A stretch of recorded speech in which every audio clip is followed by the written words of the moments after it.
I'll put this choir up against anybody in the city. Wonderful. It's also nice to hear Harriet's real voice. She's the Mel Blanc of singers. She sings up here, and whatever is missing, she sings. She sings tenor, bass, alto, soprano. I've never seen anybody that can lean around and sing all of the parts depending on what's needed, but she does it very nicely, so it's nice to hear the real voice. And thank you all, John, and it's marvelous. Scripture is taken from Romans 8, not Romans 7. I got caught one time when the misprint was in there last time, I think, or 2 weeks ago or 3 weeks ago, and I'm halfway through the scripture and said, this isn't what I chose. What do? It didn't make sense, so I apologize. But it's from Romans 8, verses 24 to 18. 24 to 18. I teach Hebrew. We read backwards.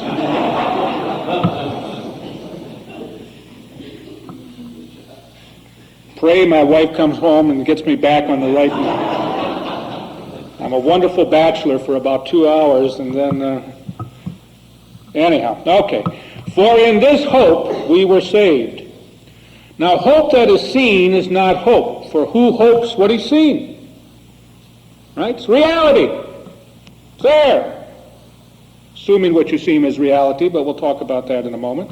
But if we hope for what we do not see, we wait for it with patience.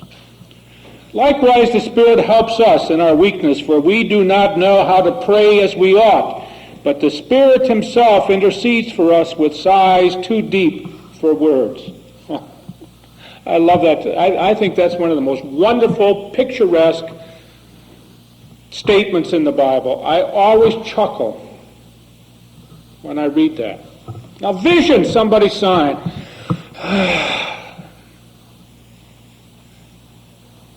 We don't think of somebody sighing before God too often.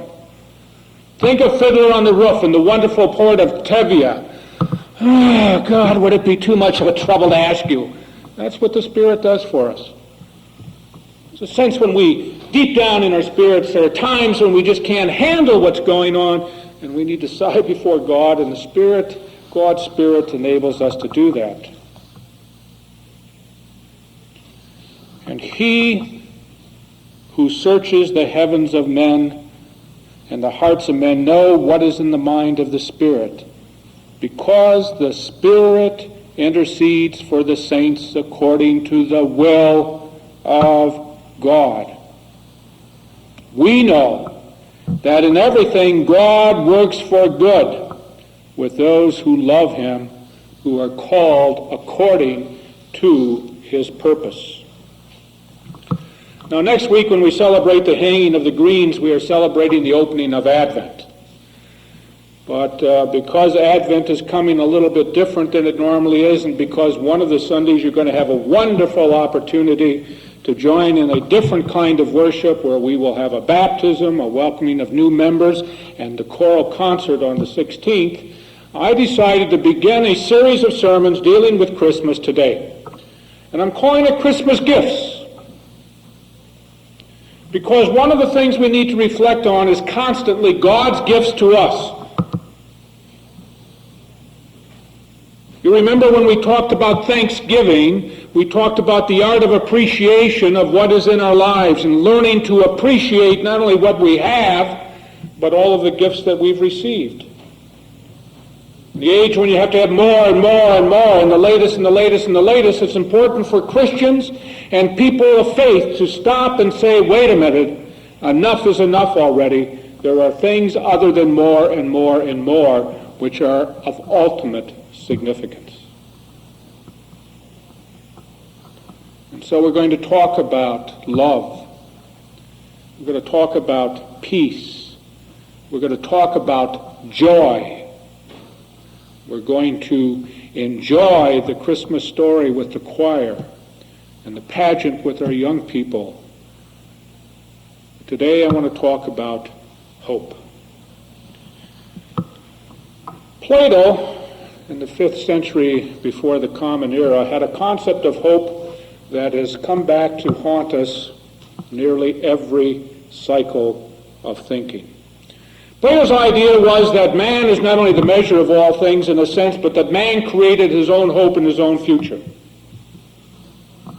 That mankind's problem was that they just had to foresee what it is that they wanted, and that would become the reality. And the Neoplatonists of today are very much in evidence. It's called imaging, self-imaging. It's a very popular kind of thing, and very often in the church of what's happening now, approach to religion, it is a self-imaging. Feel good about yourself, think good about yourself, and all will be good about yourself. There's some truth to it. Most ideas have at least a kernel of truth if you understand them as a tool. And part of the kernel of truth is that we do have to have a good self-image, that a positive thought is extremely important in our lives, that when we face illness, that we have to see ourselves in many ways in God's hands coming through it. We have to have a sense of humor and see ourselves laughing and enjoying. And for athletes, I think it's extremely important that they, when they get ready for that one jump, are going to have a good image of what it's all about. It's a good tool. It has value, but it's very limited because it seems to imply that all you have to do is think right and things will happen. And yet every one of us in this congregation and every one of us in this world know that even the best thoughts will not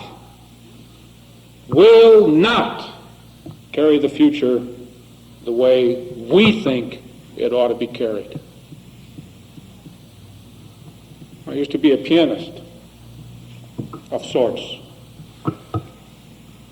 I could do some great blues, nice jazz, even played some classical music. Right now, because of what's happening, I can't even reach an octave. I used to do 10, 11 notes. Because my hands don't function anymore. I can image all I want playing the piano. But brothers and sisters, I can't play.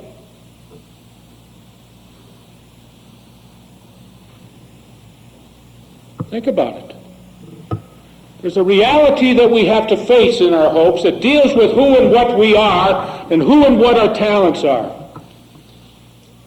There are an awful lot of people who struggle with their lives and their jobs trying to image success without ever asking themselves the difference between what I want and what I need. There are a lot of things that we want in life, but do we really need them? Is hope only to get my own desires, which many people, particularly the more immature, and it has nothing to do with age. Some of the most immature people are older, and some of the most mature people are younger, though generally as we get older we recognize this. But that we have to understand that there's a tremendous difference between wanting something and needing. And part of the problem of the Neoplatonists, those who would deal only with the imaging and feel good about yourself and feel good about everything, is that they don't deal with the crisis of life, which comes in so many forms. They don't deal with the fact that there are forces out there that are very different, that hit us, over which we have no control. I have a long-time young friend here who was a hockey player, right? Used to be. Still playing? Coaching? Yeah, still like the game, right? Now you do image when you go out that you're going to play it well. The problem is you got some people on the other side that do everything they can to stop you. All the imaging in the world that you're going to hit that goal doesn't mean anything when somebody knocks you on your you-know-what and you go sliding across the ice, right, Dan? We get physical ailments. We have controls outside of ourselves that strike at us. And no matter how good our thoughts are about certain things, they come. And we have to learn to live with a whole different series, sometimes painful series of things in our existence. There are accidents. There are disappointments. There are other people who reach out and somehow or another in the name of love seek to destroy and to hurt. And consequently, the Platonic concept that all you have to do is see the future and create it for yourself is a good tool, but limited. In the 19th century, and we're still inheritors of it in terms of our modern society, people began to think that somehow or another, every day and every way, I get a little better, a little better, and a little better, and a little better, and a little better. That society is always going to get better, and there was a whole kind of an evolutionary thing built on Darwinism that sometimes or another said, listen, it's the survival of the fittest, and it's always the best that gets better and better and better and better and better. And that's something which is to be found in today's world. There are those who look upon and say, well, all we have to do is grow a better society, create a better society, all these kinds of things. And it's wonderful words that, again, on the opposite side of the individual, fail. Now, there's nothing wrong with the dream of a better society. One of the challenges that we face is to build the world in cooperation with God, to mend the world, to heal the world, to bring about. But it's not human endeavor alone. For once again, the problems of society don't deal with the realities of the human, both potential for good and the potential for evil. I can remember must be 30 years ago, I was just rather new in the ministry. And a very good, very close friend, Dr. Irwin Britton, some of you know Irv. And I would regularly, since I was down at Wayne State University, and he was across the street on Woodward at First Congregational Church, we would regularly take a break and have lunch together. It's one of the most exciting things. First of all, he had been in the ministry many years beyond me. It was a wonderful chance to not only learn and to talk, but a total break from things because we talked about a whole different set of things than normal luncheons do. And I can remember a conversation, and he said, Jim, do you believe in original sin? I said, of course not. He said, I didn't either. I said, what do you mean didn't? He said, I never believed in original sin until I got old enough. He says, it's the only thing that explains what's going on in the world. Well, I don't know about that, but the fact of the matter is that one of the things that we don't talk about very much because we are fearful of it is what needs to be brought into harmony, and that is that mankind, men and women, fail. They sin. In big ways, in little ways, in all kinds of ways. And that the kind of self-imaging is the imaging of an individual who by nature has failed and doesn't always see clearly. And that society, which continually shows the aggression and the hatred and the ability on the way in this morning, I was listening to the radio a report that an Egyptian, apparently dressed in police uniform, machine-gunned a bus across the line in Israel, killing 4 and wounding 24 others. The kind of hatred that's going on in the Middle East, the kind of hatred that's gone on in Ireland, the kind of hatred that's gone on in Pakistan, the kind of hatred that's gone on in so much of the world, the kind of hatred that's going on in our own cities, the kind of hatred that goes on in the community around Detroit. That kind of hatred somehow or another means we have to deal with hope in a different way. And I think that our problem is that far too often we place the trust in ourselves and in others instead of where the trust ought to be, because when you read the biblical accounts and when you do your study of the concept of hope within the Bible, it is always rooted where? In God.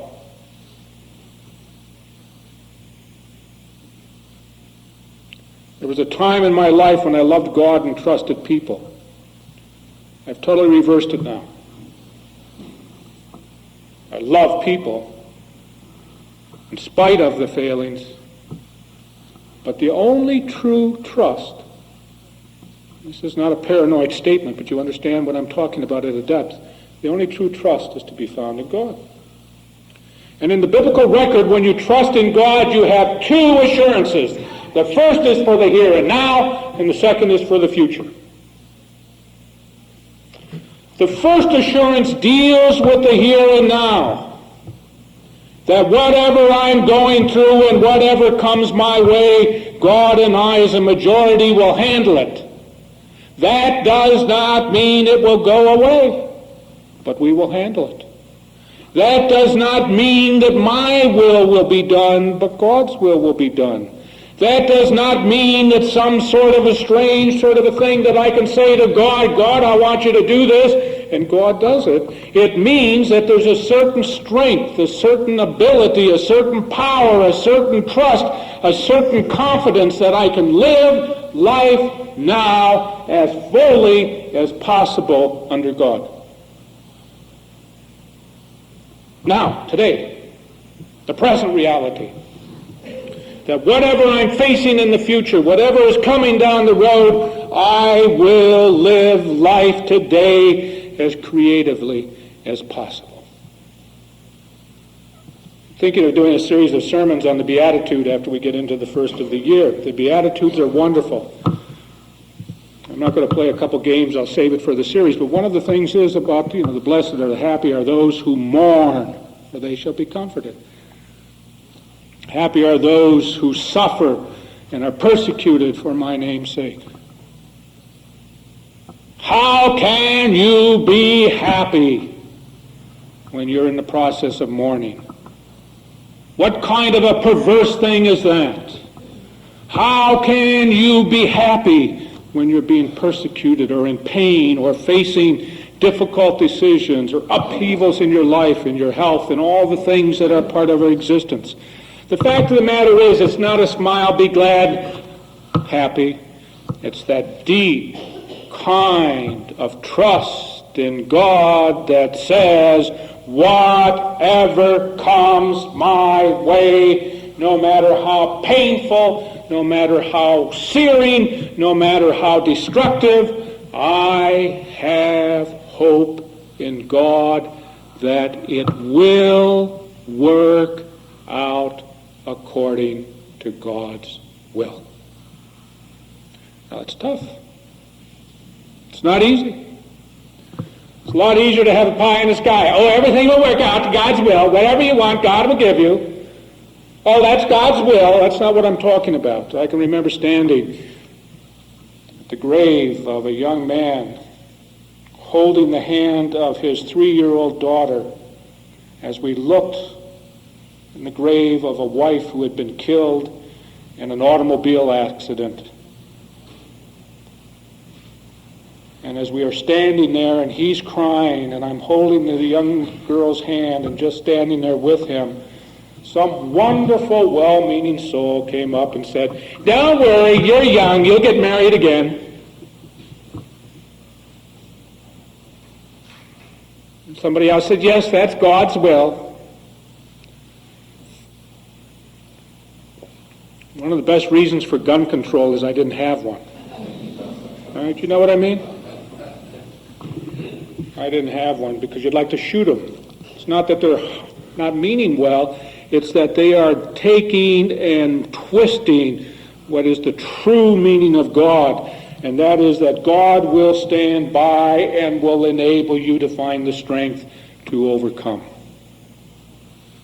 One of the most powerful scriptures is there's no temptation taken you but such as common to all of us.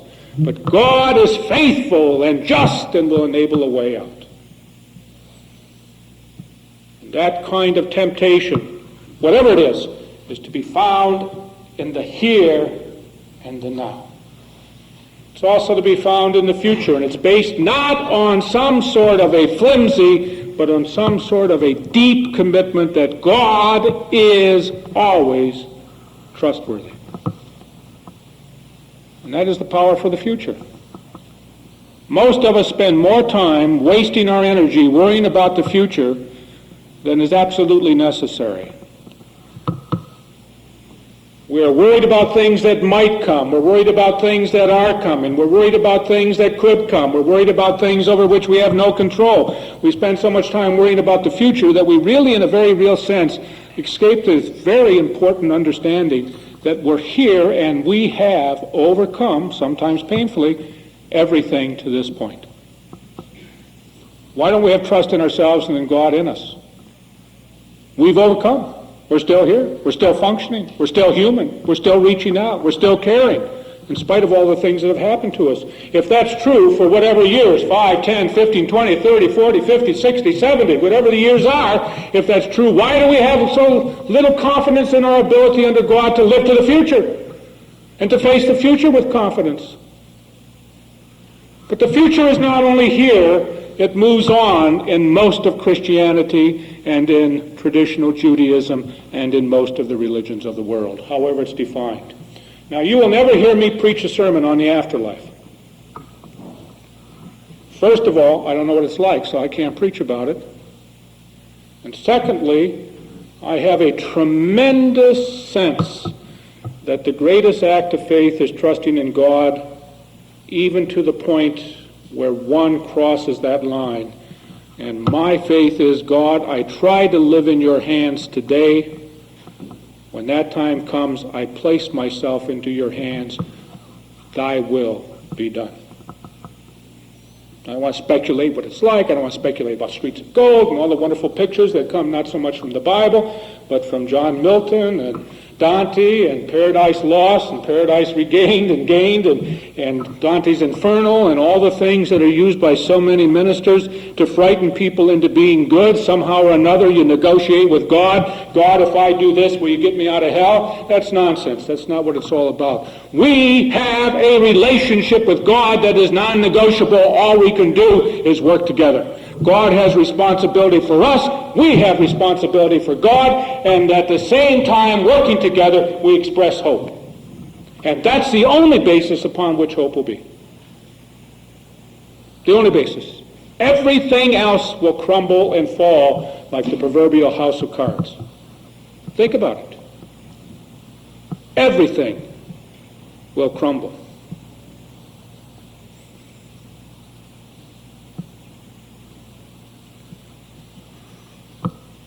Member of congregation, not this one.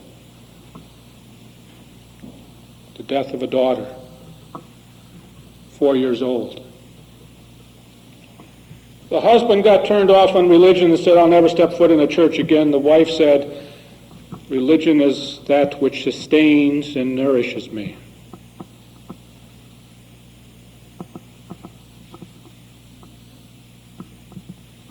Came a knock on the door one day at the church, and in walked this guy. He said, tell me what my wife has. I said, what do you mean? He said, our daughter died. He said, I am so shaken to the core that I can't function. And my wife is every bit as much in pain as I am. But there's something about her that says we will grow from this. I want to know what she's got that I don't have. What would you have answered him? You know what I said? You know as well as I do. I don't have to tell you anything. And he looked at me and he said, you're right. She has a faith that transcends even the tragic, and a hope that enables her to move forward. Now that's what hope is all about, and it's one of the great gifts of Christmas. You see, if we have this sort of pie-in-the-sky kind of a thing, we don't understand Jesus, because Jesus was called the man of sorrows. If we have this pie-in-the-sky kind of a thing that everything's going to work out, we don't have any understanding of Jesus, who went through suffering, and who went through upheaval, and who went through personal rejection, and who went through people calling names, who went through all of the upheavals of life. If things were supposed to be so nice as some people try to paint, and not human, then how come Jesus didn't live the kind of life that so many people claim ought to be? The fact of the matter is, when I read the life of Jesus, I identify not with some sort of a pietistic in-the-sky thing, but with the realities, facing every single day the realities of life, facing a life cut short, facing the upheavals, but never, and this is the championship question of all, never giving up totally. Totally! He had doubts. He prayed in the garden, let this cup pass. Don't give me this triumphant spirit somehow or another. The triumphant spirit is not to avoid doubts, but to have them and to face up to them. Not to avoid pain, but to have it and face up to it. Not to have a certain future, but to have hope. Because Jesus' great power for you and me is that he was able to say, thy will be done. Once you can believe that, not just say it, but believe it, you will discover a quiet kind of hope that enables you to stand, to admit your faults, to admit the mistakes you've made, to deal with the pain in life, to deal with disappointment, to face the uncertainties of the future, whatever that future may be, with a quiet core value that is so strong it can be attacked, it can be bent, but it can never be broken. And I think one of the great gifts of God to remind us at this time is that there is hope. And that as we become filled with hope, constantly fighting the stink around us that comes from the newspapers and the radio and the complainers and everybody who, in the sense of we have to be real, talk about only the negative things of life, I think it's important for those of us who have an understanding of what God is in our lives to not only express that hope, but to live it in a way that transforms and will not allow hatred and bitterness to embitter us, but to allow confidence in the one God who has created us, who loves us, who stands by us, and who enables us to find strength we didn't know we had. For even young men shall tire, as we read in our responsive reading, and be weary. But those who seek to serve find strength. So as we go into this Christmas season, may the strength of God instill in each of us the ability to face whatever comes, fears, and to enjoy whatever comes, family and friends and togetherness and hopes and dreams. That under God we might become one, mending the world, healing each other, sharing our times of joy as well as our times of sadness, and creatively living both for now and the future. God does not fail.